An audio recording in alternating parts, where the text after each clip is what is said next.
السلام عليكم. النهارده ان شاء الله هنعمل البانيه الموفر بنص كيلو.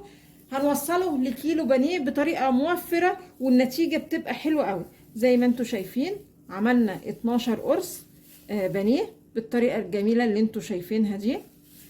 تعالوا بقى نسمي الله ونشوف واحده واحده عملنا الجمال ده ازاي. معايا هنا نص كيلو بانيه انا فرمته كويس قوي، وجبت هنا معايا بطاطس بوزن برضو نص كيلو وبشرتها كده بالمبشرة ونقعتها في شوية مية. هجيب بقى البطاطس وبعدين اعصرها كويس قوي من المية وهضيفها على الفراخ المفرومة بالشكل ده، وبعدين هضيف 4 معالق كبار بقسماط ناعم،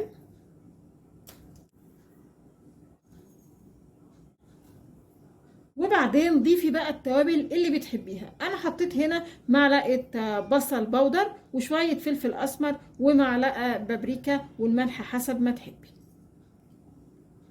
واقلب بقى المكونات دي مع بعض كويس قوي. ما ينفعش خالص بالمعلقه، لازم بايديكي كده علشان عايزين المكونات تتقلب مع بعض كويس قوي. تمام قوي كده. وانا بعجنها كده حطيت نص معلقه صغيره بيكنج باودر علشان ما يبقاش البانيه معانا مكتوم. بعد كده هفرد كيس واخد جزء كده واشوف بقى يعني الحجم اللي عايزاه للبانيه. نعمل كوره وبعدين نطبق الكيس ونفرد كده بالشكل ده. طبعا انا مش عايزه قرص البانيه ولا يبقى سميك ولا يبقى رفيع، عايزين الوسط.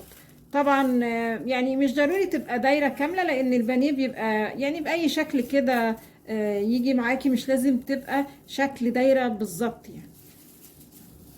شكلت بقى البانيه كله بالشكل ده. طبعا بين كل صف وصف حطيت بس كيس التلاجة علشان ما يلزقوش مع بعض. هدخل بقى الطبق كده في التلاجة قيمة نص ساعة قبل ما اسويه. بعد نص ساعة نبتدي بقى نجهز البانيه كده للقلي.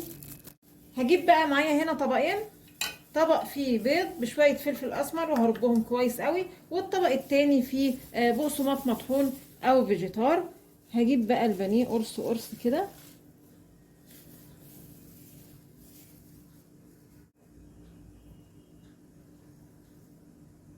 وبعدين هشيل كده البانيه من البيض انقله على البقسماط بالشكل ده. طاسه بزيت بقى على النار يسخن، بس الزيت مش لازم يتقدح، وابتدي انزل بقى بقطع البانيه. هقليه بقى من الناحيتين كده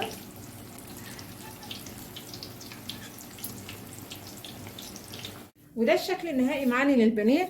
طلعوا بالظبط 12 قرص بانيه والحجم ما شاء الله زي ما انتم شايفين اهو. تعالوا بقى نشوف النتيجه.